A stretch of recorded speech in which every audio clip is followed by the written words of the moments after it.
Hi guys, welcome to this new video. Today I'm here to see with you how I build a robotic arm with Arduino and a graphical touch interface. Thanks to the graphical touch interface, it is possible not only to move the various joints in all possible directions, but also to program the movement that the arm make repeatedly. But now, then let's see what we need to make it. First of all, a square aluminum tube, a powerful enough power supply, consider 2.5 amps for each motors. There are 5 powerful motors, any Arduino board, I used an Arduino Uno, a Bluetooth module, a single Servomotor SG90, I took the one with the metal gears, 5 MG996R servo motors for the various joints, which are more powerful than the SG90, a wooden platform for stability, and a junction box for the electrical connection. And it's done. Let's move on to see the design and the 3D model. Thanks to Fusion 360, you can observe the 3D model of the robotic arm that I had to draw long before the construction in order to avoid errors. But starting from the end, I want to retrace all the design choices made together with you. The gripper that is placed at the end of everything has a design that is not new and that I already found in many mechanical grippers on sites like Firmware's well-known platform to find 3D models online that I have to redesign and adapt to according to these needs. The gripper is printed all in a few pieces and it is possible to assemble it thanks to the 3mm nuts and bolts. Once assembled it was enough to bring the servo motor to the position 0 and keeping the gripper open, place the servo underneath. Then tighten all the screws and it's done. Then I screwed the gripper to the wrist with the 4 screws to the rotating blade of the servo motor of the wrist angle. So let's go right to the wrist, which consists of angle and rotation. For the movement of the wrist, the arm needs 2 motors, one for the angle of the wrist and one for the rotation of the wrist.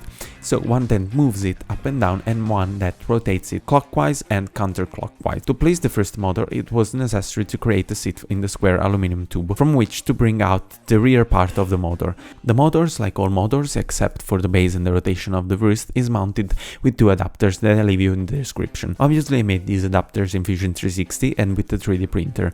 It was enough to screw the motors to the adapter with 4 bolts and then mount the adapters laterally the aluminum profile with a kind of templates for the holes, also in the files. In addition to this, it was necessary to drill a hole 22mm of diameter, same internal dimensions, to bring out the plate of the motor that I screwed to the gripper with 4 screws. With the second motor, that one of the rotation of the wrist was much more complex. In fact, it was necessary to mount the motor in such a way that was directed towards the side and not towards the side of the aluminum profile. For this reason, I designed an adapter that embraced only the 2 sides of the square aluminum tube, so that the space between the 2 sides was dedicated to make the motor sit vertically. The plate of the second motor, so that one of the rotation of the wrist, is screwed to another 3D printed adapters that embrace the aluminum profile at the end that holds the last 2 motors at the end. So let's go to the elbow. To make the elbow joint, I had to insert the final part of the aluminum profile to the motor with the same techniques of the wrist angle, and I had to connect the rotating blade of the motor to the another aluminum profile with the 4 screws supplied with the motors that would be used for the assembly of the motor but are also good for the plates. To screw the plates of the motor to the aluminum profile that makes the forearm, I made some holes in the part near the motor, some larger holes on the outside as you can see from the picture, just to be able to physically enter the screwdriver and screw the screws. Now let's move on the other joint, the one of the shoulder. To connect the shoulder to the rotating base, I preferred to insert the motor in the arm, not in the forearm, rather than in the base. But it's just a choice. In practice, it doesn't change anything, even in terms of balance and counterweights. To mount it, same technique, make a cut in the rear part of aluminum to at the end of the motor, make a hole for the rotating base plate, and then mount the motor with 2 3D printer adapters. The forearm is mounted on the shoulder that is connected to the rotating base with another small piece of aluminum profile, which is embraced on 3 sides on the rotating base, so it can remain fixed. As you can see from the photos, the motor of the forearm, so the one of the shoulder, it's helped by a bunch of springs that makes a counterforce, since without it the motor would have to raise the whole arm by itself, making a half-foot giant as well as just useless. The rotating base is the last motor to be assembled. This is the one that controls the rotation of the entire mechanical arm on the vertical axis, and it was enough to insert the motor in the appropriate seat designed and 3D printed on the fixed base, and then I was able to screw the rotating plate of the motor motor on the rotating base that support the whole arm. Speaking about the fixed rotating base, I wanted the rotating base to sit on the fixed one on 4 mm of thickness, leaving a thread of air to avoid making friction. This design choice allowed to make the rotating base to lean on 4 mm of thickness on the fixed base, so when the weight inclines in that direction, thanks to the little gap between the rotating and the fixed base, the motor plate doesn't twist. In the fixed base, among other things, there is a hole that passes all the wires to the junction box where all the electronics is housed. But let's move on the 3D printed of the necessary components that you will need. To print them, so take notes: a wrist rotation motor adapter, 6 motor adapter, a wrist rotation coupling, the motor side one, a wrist rotating coupling, a fixed base, a rotating base, 4 gripper arms, a body of the gripper, 2 fingers of the gripper, a free ring nut of the gripper, a motor ring nut of the gripper, a cap with hole and 4 caps without hole.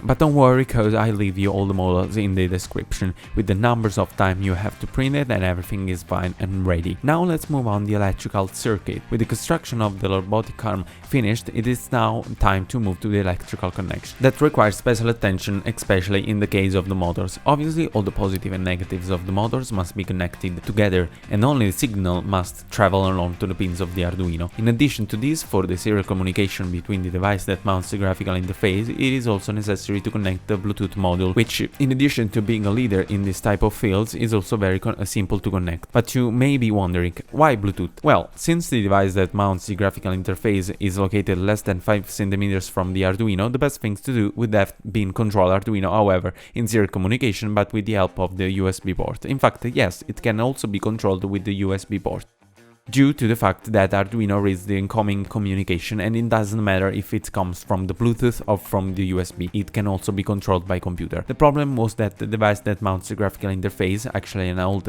Android device, an old phone, has the USB port in the bottom, and not even with a 90 degrees micro USB cable I was able to fit everything inside the junction box to make everything nice, clean and nice to look at. So, Bluetooth. Between the 5 volts and the negative of Arduino, I added a 2200 microfarad capacitors to contrast the voltage jumps due to the large current draw of the motors when carrying out counterweights or when the gripper has to lift some heavy things. Last but not least, I added a reset button that connects to the ground and the Arduino reset pin. Take notes that it is essential that all negatives, so G and D, are connected together with the common negative. Common negative that with the wire of the general positive soldered onto the DC jack will provide power supply to everything with a voltage range from 5 volts to 7.2 volts as maximum. As you can see from the photo, I wanted to label each single wire inside the box with a text indicating at what the wire is connected, both on the side and the other, so that in the future, if I have to make changes or repair something, I will not have to try too hard to remember, cause, you know, I already forgotten everything. Arduino code. After every wire is connected, and I mean every single wire was checked, is the time to write and load the code into the Arduino board to, you know, begin the end of the project. But don't worry, the code is already written and you can find it in the txt and the .ino files that you find in the description on the instructables.com website. It's made of dozens and dozens of ideas from other projects, and which included the serial communication as well as the use of arrays as well as the use of servomotors. But this is why I say thank you to everyone, to the whole Arduino community that shares the project, because this is how you grow up.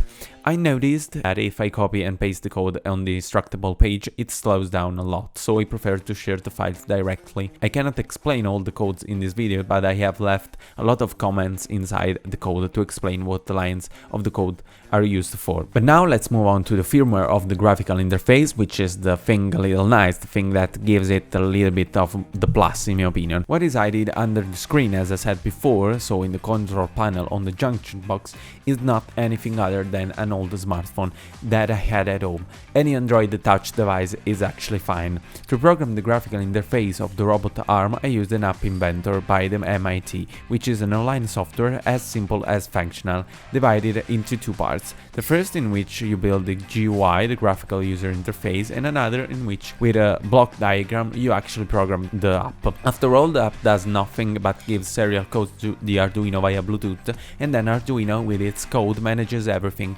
Obviously, the serial codes can be customized as you wished, The important thing is that they are different from each other. In the files you can find the Android installation file, so the .apk, and if you need the app inventor file because Instructables doesn't support it, contact me at this email. This video is finished. Thank you so much if you have reached the end. I really hope that you liked how I built this, and I give you a kiss, a hug, and hope I will see you in the next video.